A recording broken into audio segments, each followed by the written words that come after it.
Join me as I share a few simple editing tips and take you behind the scenes on my shoots. Nothing complicated, just little things I've picked up along the way, plus a look at how my photos come together. I'm Jane, welcome to Fig Tree Images. Hi and welcome to the channel. Today I'm going to go through the steps I will take to achieve a nostalgia edit, I'm going to call it, for this picture, which is sort of a softer, warmer, slightly faded look to the picture. It's just a quick, simple edit using just the top 3 panels on Lightroom Classic and possibly this tool here, which I'll show you if we come to it in the end, if I need to do that. It's a live edit, so I don't know exactly how this is going to work out, but this is my sort of initial interpretation of how we can get a quick and easy nostalgia edit on this. So I'm going to start off by warming it up. So that's a starting point because it needs to be warmed up. It's quite blue, quite flat and cold at the moment. So you take the temperature slider and start going towards the yellow side. Now if I take it right up there, that's quite an old picture look, but it's too much. So let's be a bit more subtle with that and dial it down a bit to possibly there. And I'm going to also add a bit of a rosy tint to it, not too much. Again, we don't want that kind of effect. I just want to warm this picture up a little bit, and I think that looks okay to me for my eye. Now in the next section we've got exposure, contrast, highlights, shadows, whites and blacks. So this area, the sky, as you can see, it's pretty lost. There's nothing there. It's very uninteresting. It doesn't add anything to the picture. It's just a blotch of absolute glaring white, which is not a great photographic thing at all. So we need to try and recover something if there is something there in the image. If there's nothing there in the image, you probably would discard this image. So let's have a look and keep our fingers crossed. Let's have a look. So if you just slide the exposure slider right down, you can see whether there is anything worth recovering, whether it's worth continuing with this picture. And it looks as though you can just see the outline of a hill there, and then some sort of layers of shading of the sky. So I think it probably will be quite interesting if we can recover that. So what I'm going to do, I'm going to take the exposure, leave it ish about there. Shall we try it there? We'll try it there. Now obviously that has ruined the rest of the picture. We need to recover all this, and what I wanted to bring out really in this image, if I can show you the before and after. So what I wanted to bring out was the cragginess of these rocks, and then this little interesting sort of windy path with the steps and all the craggy rocks here, the textures, and bring all this out to make it look more interesting in the foreground, more interesting in the sky, and still leaving the lighthouse as the focal point. Okay, I've removed these people actually. I did that before I started the video. So let's get back to this one. So what I need to do is sort of bring back this here. As I say, I'm only using these top 3 panels here, so this is a quick, easy edit. Contrast, I'm going to leave for now because I can't see. There's no point me trying to amend that because I can't see anything there. But I'm going to not increase the highlights, increase the shadows, because all this hopefully will be revealed when I do that. Let's try that, and we'll take it as far as it will go. So that's brought that out, not sort of probably not enough, but if I do anything more with the exposure, I'll start losing that sky, and I don't want to lose that because I think that adds a lot to the picture and it's necessary. So we'll probably use this tool, which I will show you in a little while.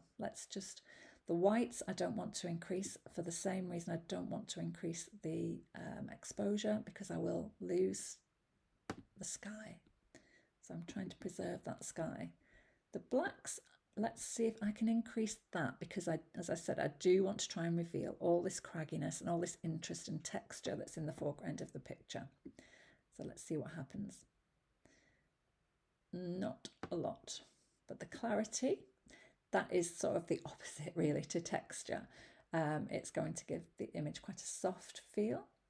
but I only want it to go down a little bit. It will also lighten the image, but I'm not using that to lighten it. I'm just kind of giving it that softer feel because of the nostalgia edit that I want to get. Dehaze, darken, lighten, darken, very, very dramatic. We don't want that. But lighten it a little bit and sort of taking the dehaze. So we're hazing it rather than dehazing it, I suppose. Take it to there. Now I'm quite happy with that. The vibrance and saturation. The vibrance is the brightness of your colours, and the saturation is the depth of colour. If I take that down, oops, if I take that down, we're losing it. We don't want that really. Probably don't want it quite so green, so we'll take that down a little bit, but it's still much too dark here. We can't see really anything in this foreground. But as I said, I don't want to do anything to ruin the sky, because I think we've sort of cracked it with the sky there. So if we take this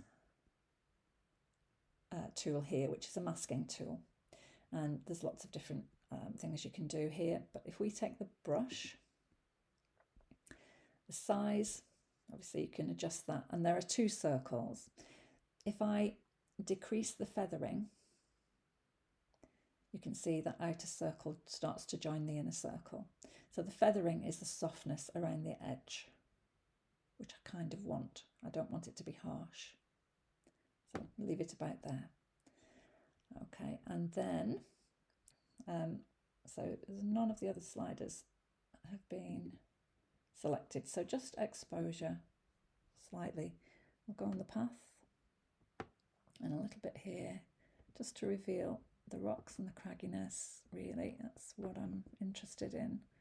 Maybe a bit of the foreground here, a little bit of this cragginess here. As you can see, it's very subtle. It's not very harsh. And then if I'm going to add another brush, so another mask, and exposure again, smaller, so you square brackets up and down if you don't want to use the slider. And I'm just going to paint over the lighthouse. I don't want it to be bright white, I just want it slightly more than it is. And because it's got the feathering on, so a smaller inner circle, I can get right to the edges there. That might look a bit wrong.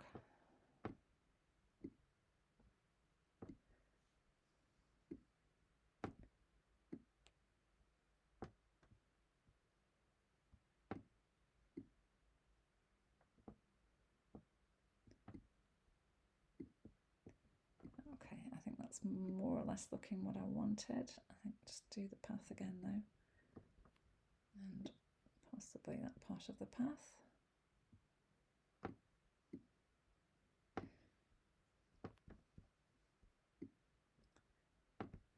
Let's have a look. Okay, what do we think? A little bit more pink? Possibly less. If I'm desperate to increase the exposure, but I don't want to do it to lose the sky. And there we have it. That's my nostalgia edit. If you wanted to save this as a preset to use on other images, you go over to the left-hand side, add, create preset, name it whatever you want, and then create. And you can save that, and you've got it then in your presets, and you can just add it without having to go through all those steps. So what I will do, I will add the steps that I've taken, all these different slider values, I will put in the comments, and if you want to try it on your own photograph, you will need to probably adjust because your photograph won't be the same as mine. But you can try it, play around with it and see how you get on, and let me know. That would be great, and I'll see you next time.